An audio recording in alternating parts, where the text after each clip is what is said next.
Oh, black hair love, black hair love, black hair love.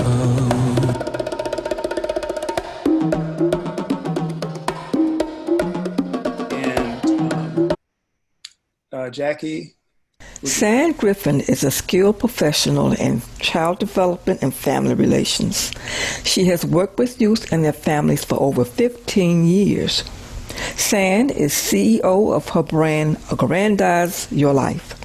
She uses her love of the brain and mind to coach aspiring entrepreneurs to master their brain's creativity, emotions, and productivity to reach the highest levels of success.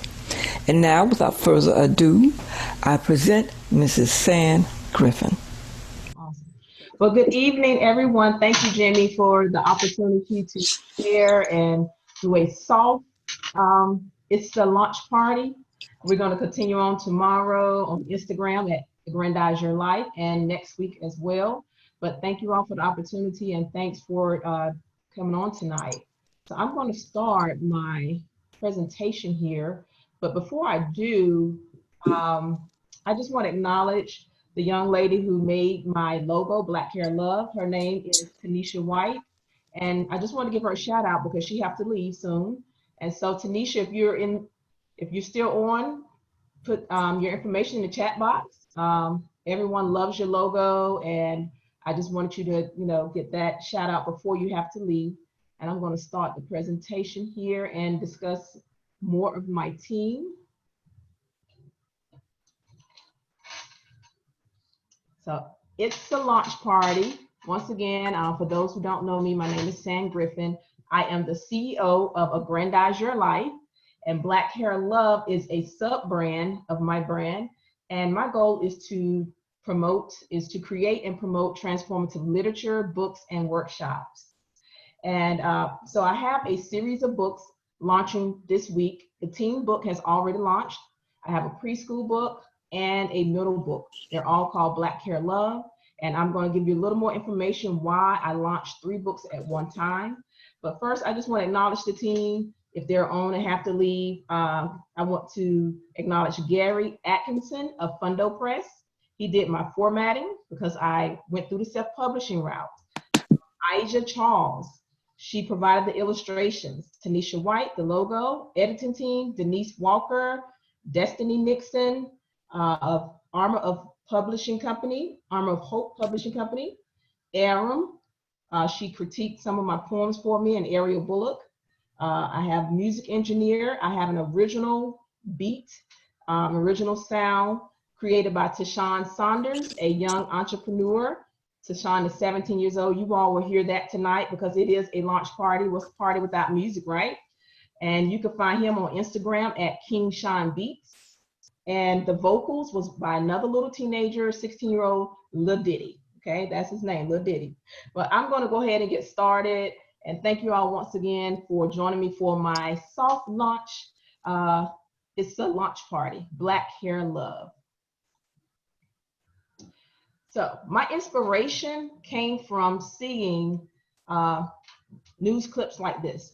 I took these screenshots with my phone.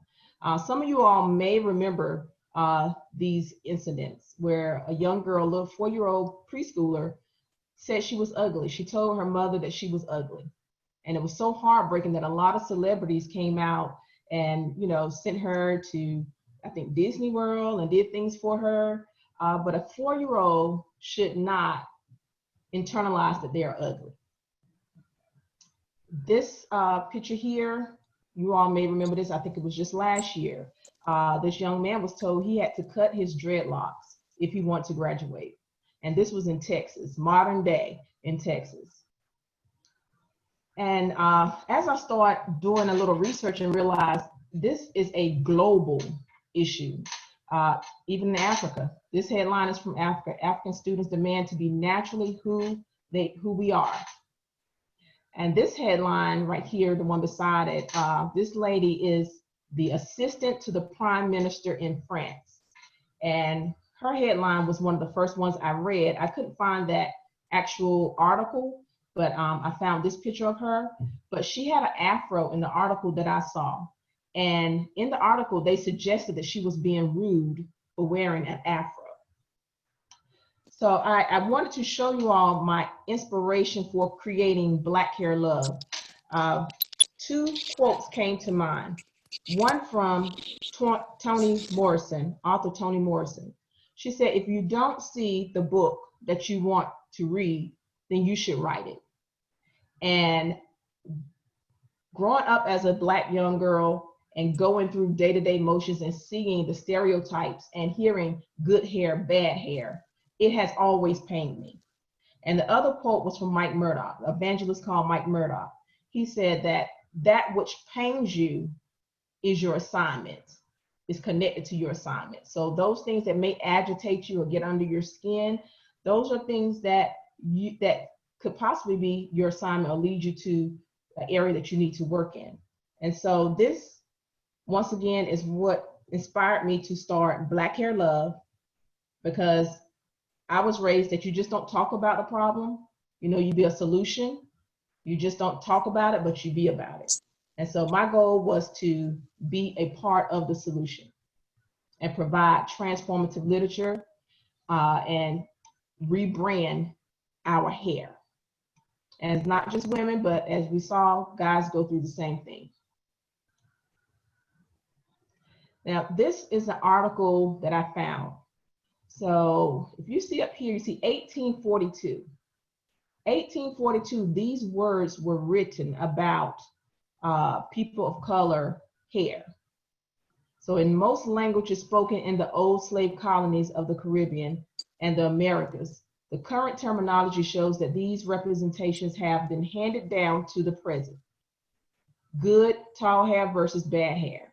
English, so this is French, belle chive versus tie chive. Chive red in Creole, and pelo bueno versus pelo malo in Spanish, described as beau and grand in West Indies. So as I said, this is a global thing that's been going on since the 1800s. And it says that the hair valorized in this way is long or at least wavy rather than frizzy, and a sign of long practice of interbreeding with white, Indian, and Americans. So when I read this, and I said, oh wow, 1842.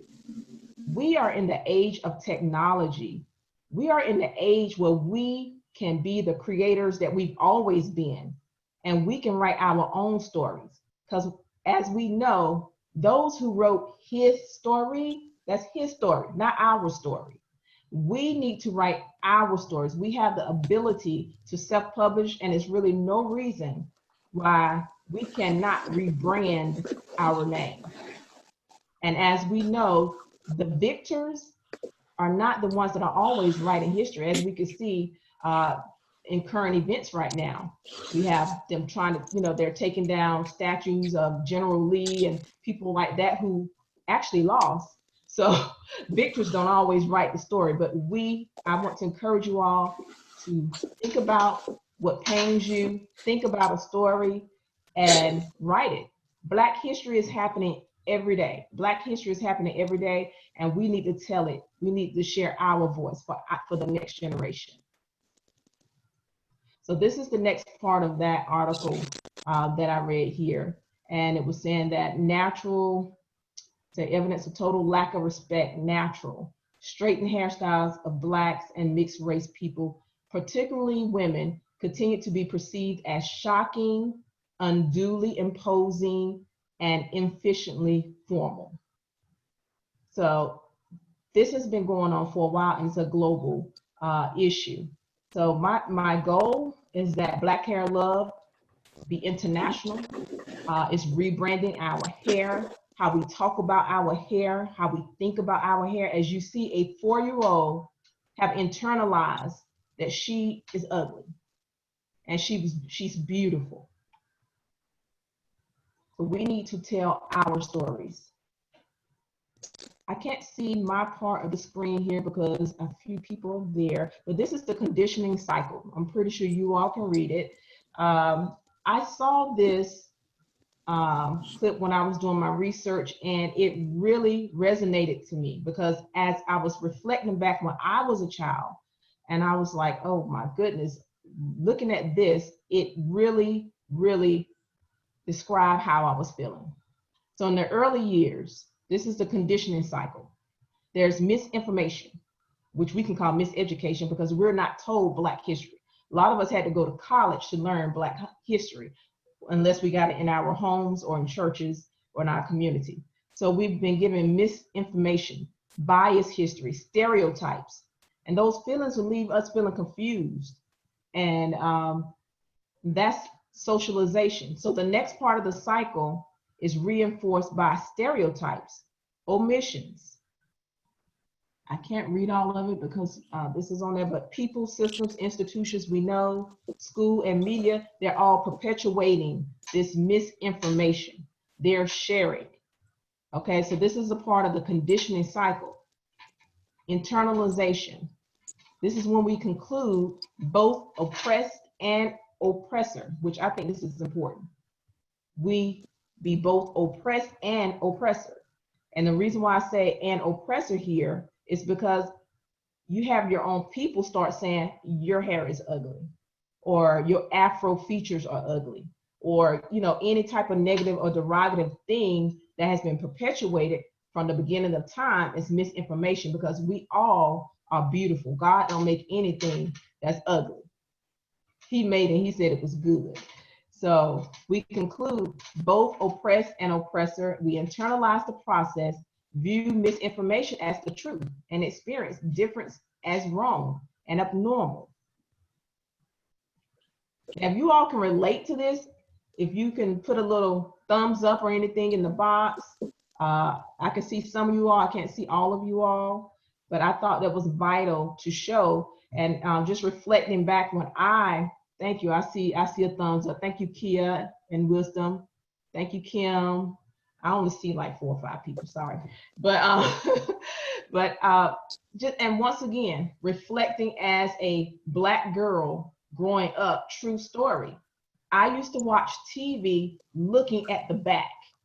I wanted to see people that looked like me. I was thirsty to see people who look like me. And so back when I was a kid in the 80s, I'm born in the 70s in case y'all want to know, but I would have to look at the extras. So in my mind, I used to tell my mom, I used to think we were extra people. We were extras, because that's what I always saw. I never saw anyone that looked like me in the front of the camera as a lead or anything like that. We were always on the back end dancing, or on the back end sitting at a table eating or chatting with someone in the background, the extras. So in my mind, I internalized we're the extra people. When I looked at books, I saw books, where Goldilocks. I saw more books. Matter of fact, I was watching CNN last week, and a Caucasian lady stated that there are more books about animals than Black young kids. Think about that. Isn't that something? We can do something about it. We can publish those books. We don't have to wait for someone else to come up with the answer. So, and that's what I'm doing. But once again, so this conditioning cycle let me know, oh, I'm not crazy. I was given misinformation. You go to school, you're getting part of your history, and then you're watching TV. So yeah, when they say, all lives matter, growing up, I just felt like, I did feel like my life didn't matter as much. I didn't see it. So that's my personal experience. But on a brighter note, Black Hair Love was birthed out of love. It was birthed out of the love I have for our culture, the love I have for our hair. And you're going to see, well, you probably saw the teen book. I put my son on the cover, and true story, every time I would look at his hair, I see a crown. And that was for years. The way his hair was growing, it was growing straight up. And I was like, wow, his hair growing straight like a crown. It's like, God, I have crowns oozing through your head, through your follicles. And that inspired some of the poems I wrote. I wanted children to see their hair in a different light. I wanted children to think positive about their hair and know that they are special and they are unique and it is lovely. All hair is good hair. Ask someone that don't have any at all on a cold day, they would love to have that hair. They have to go out and buy a hat God has blessed you with a nice, warm, fuzzy hat. Okay, yes, there you go. I see Christopher. Thank you. Give me some feedback. Okay. I mean, people, one of the poems I wrote, I mean, I literally just sat there and just thought about how I loved our hair, how I loved our culture, and how God loves us.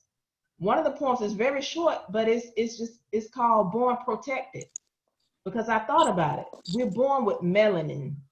People are going to tanning beds. People are paying money to get bronzed, okay? God gave it to us. And then I looked up melanin, it's protection from the sun. So the poem is called Born Protected. And then I thought about our hair. God created our hair so unique for our journey. We were born protected. But you know, some people will want us to think the opposite, but we are really blessed people.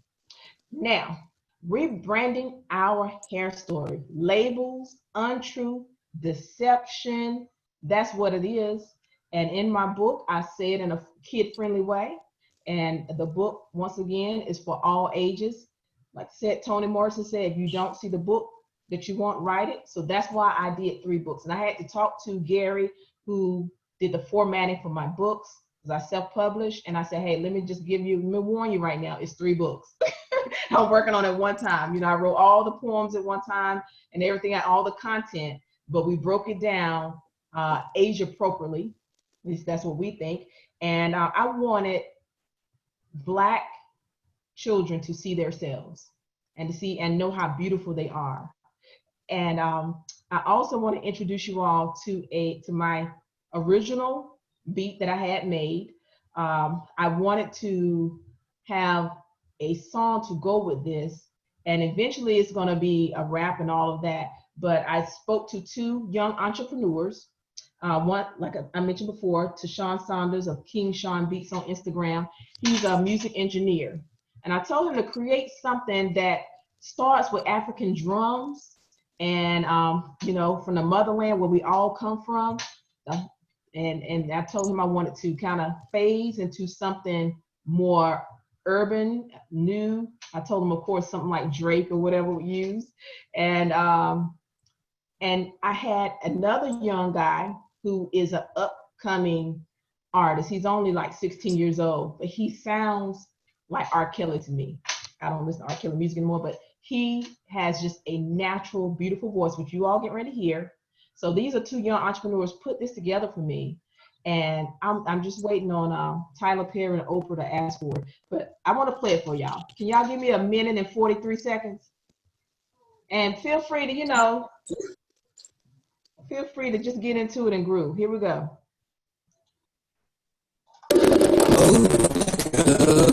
Like a love, like a love. Thank you.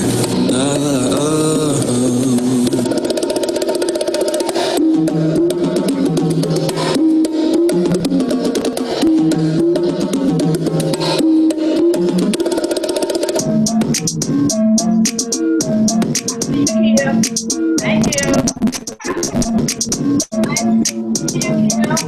All right.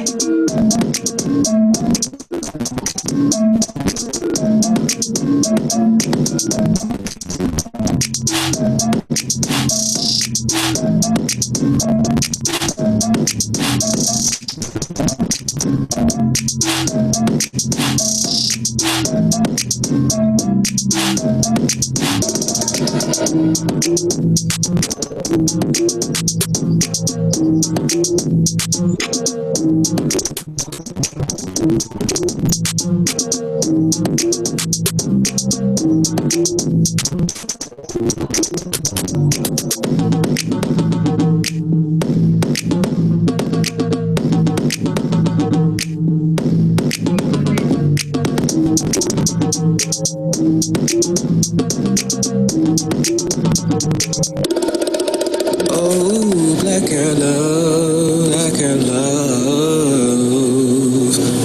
black and love. All right, guys. So, and ladies, that's the original song that launched with my book.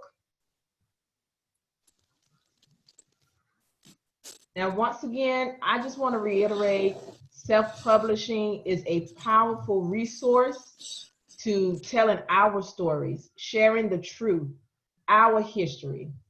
And we make Black history daily. Unfortunately, people who didn't have our best interests had the publishing power. Support people who love our culture and love you.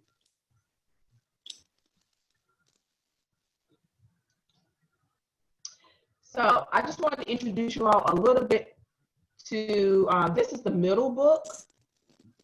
I'm gonna hit play here. So, oh no, what happened? Hold on, I'm gonna go back. Okay, let's hit play.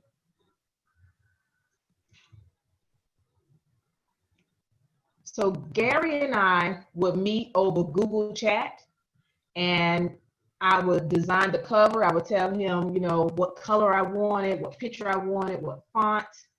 I mean, just every little detail. I saw it first, I visualized it first, and then he had to meet me there. And it was just fun collaborating with him. But this is some of the middle book that you see. Gary recorded this, and I do have some of the recordings that I'm going to share. That's a concrete poem right there we did. Oh my, me and this thing here. Okay, but I wanted to read one. Okay, let's see, I'm trying to go up, if I can go up. But once again, that's Ija Charles created all the illustrations in this middle book. These are illustrations that she already had prepared and matched my poems to a T. It was like we were on the same vibe, and it was just awesome. But Royal Spores is one. Let's see, here we go. Let's pause.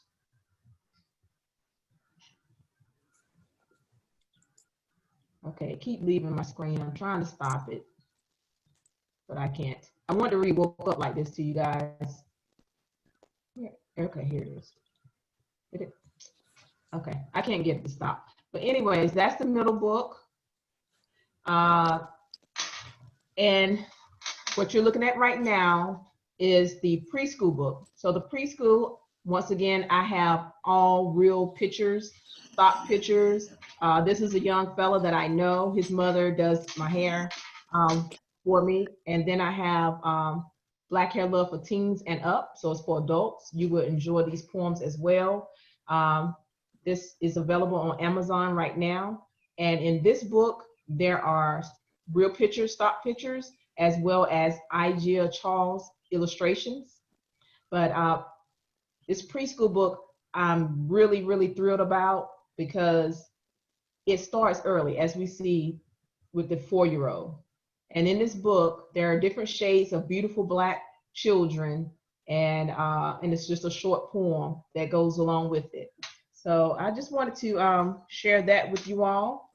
And the last notes I would like to share.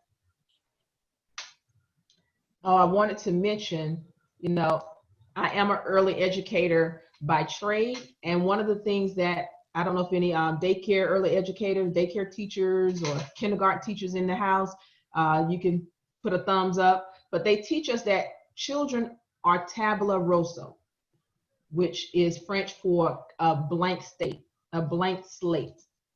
And if you look up tabula rasa in psychology, that means no predispositions. They're a clean slate. So what we pour into them is what they internalize, is what they see. And just thinking about the neuroscience, I have a neuroscience coaching certification, and just thinking about how powerful images and words are to our psyche. It is just, I mean, it is just vital that you see images of themselves in literature that they read, so they don't feel that they're extra and that they don't matter. So that is the context for Black Hair Love. And I shared my story, and I wanted to give you all some reasons why you should self-publish. Besides the main reason I just gave you, is because of legacy. you want to leave a legacy. And filing these books through the Library of Congress, that's going to be here when I'm gone. You know, my great-great-grands can go on the Library of Congress and say, well, grandma wrote, you know, these books and they're still here. And they'll have those books and that stream of income, which is the second reason why you should self-publish. It's another stream of income. And let's say if you are a public speaker, you have these books to go with you to that venue to sell. So maybe you were paid to speak and now you have another stream where people purchase your books. Another reason why you should self-publish is because you have a higher royalty rate. It says audio quality. Hopefully you all can hear me. You have a higher royalty rate if you self-publish. I mean, you have more creativity. You don't have to in a box. And you keep creative control. Can you all hear me clearly? Yeah, you're pretty good. You're breaking up a little bit, but overall, we can hear you. Okay. All righty. Well, that's really the end of my presentation. I was hoping someone could put the Amazon link in the box. If not, I can do it once I get off this screen. But I would love if you would check out my book and write a review, a good review. And I was going to put my cell phone number in the chat. And if you get a book and send me a screenshot, I have some free gifts. I have some of my products here from Black Hair Love that I can mail you. Their postcards and cards. And I have original poems. So I have some free gifts to give out to you. You could send me an email or a text. I will put my phone number in the chat once I get off of this. But I definitely wanted to just thank you all for your time tonight. And I hope that you feel inspired to write your story and self-publish. I will be having another full launch party tomorrow, and some of the team is supposed to be on tomorrow. Gary, who does the formatting through Adobe Illustrator, Tanisha White, who does logo, and Igia Charles should be on there as well. Well, thank you, San. I did just have one question for you. Okay. For people that are interested in getting self-published, where do they start? Where do you start? What is there a platform you recommend, or that for the novice that doesn't know anything at all about self-publishing? Okay. Google K as in Kevin, D as in David, P as in Paul at Amazon, KDP Publishing. That's where once we did the formatting for the book, we go there. I created an account and we upload the files. That's a part of Amazon. So it was an organization called CreateSpace. You could do the same thing there, but CreateSpace and Amazon merged. And so now it's KDP Publishing. And once you upload your files, you can do the ebook. And with the ebook, you don't have to purchase an ISBN number because they will give you a number, but you need an ISBN number for your paperback. Okay. I think Stan Anderson had a question. Okay. You might take yourself off mute, Stan, if you are.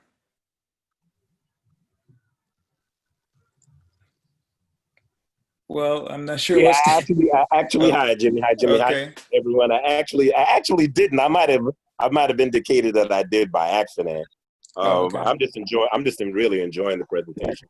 I think everything is just beautiful. Thank you so much. Thank you. Mr. Jimmy. Yes, this Dan. is Ron. I had a question. I wasn't sure as to what's the process of posing questions. Yeah, go ahead, Ron. Okay. Yeah, how you doing, Sam?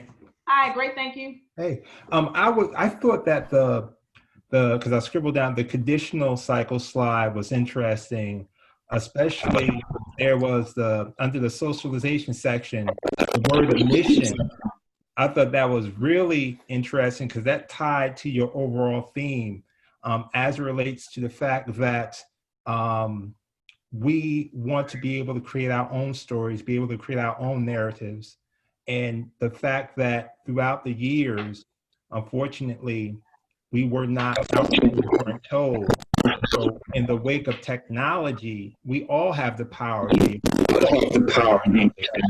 But my question was in regards to not necessarily self-publishing, but in terms of writing, as it relates to your personal writing structure. Do you find yourself, in terms of giving tips, do you find yourself writing every day, or do you write at certain times? How does that work? I was just curious overall. Yes. Am I still here? Oh, yes, you're still here. Okay. Yes, so my process was, I knew last year, the beginning of last year, I wanted to get these books out my head because they were just up there. I mean, the poems was up there. What I want to do was up there, but I had a very busy schedule because I also run a nonprofit. And so I knew that our big event was in October. And I said, after that, I'm going to focus on downloading, because I think of my brain as a computer, because it really is that, you know. So I said I was going to download all the poems down into a manuscript.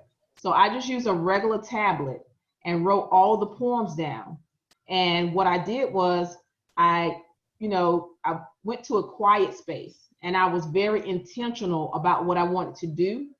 And I wanted it to be birthed from love, not from hate or being angry, because I have to admit, as a young person growing up, I was very angry because I just felt like society was telling me everything was wrong about me. My hair was wrong, my color was wrong, where I live was wrong. So I had to release all of that, because I said, I really want this to come from love. I want people to the children, when they read this, I want them to feel the love, like a mother's love.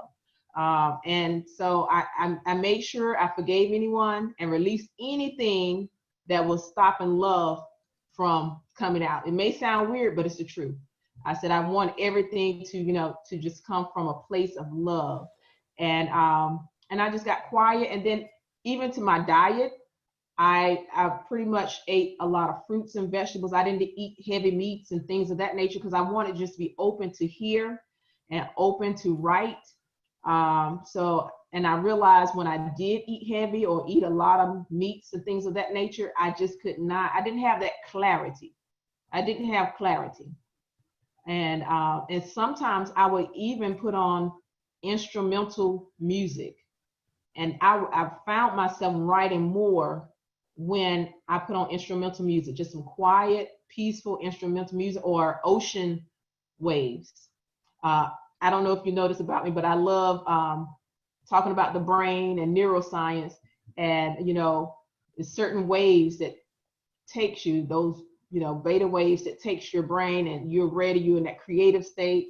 So yes, the ocean waves, jazz music, intention, quiet place, and just let it flow. And then once I let it download onto like a tablet, I typed it up and prepared it for my editors. And also I had some friends and associates, Aram and Ariel, my sister Ariel, and my associate and friend Aram, critique some of the poems. But I hope I answered your question. Thank you. Well, thank you, San, for the presentation overall and for answering questions. What we're going to do, though, don't go away. This has been very popular over the last month or so, give you a chance to network with one another, because there's people online from all over the country. And so what we do is we do these breakout rooms, but we're going to do it a little different this week than we've normally been doing it. Normally we ask you to talk black hair about share with black hair love, black hair love.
Oh, black hair love, black hair love, black hair love.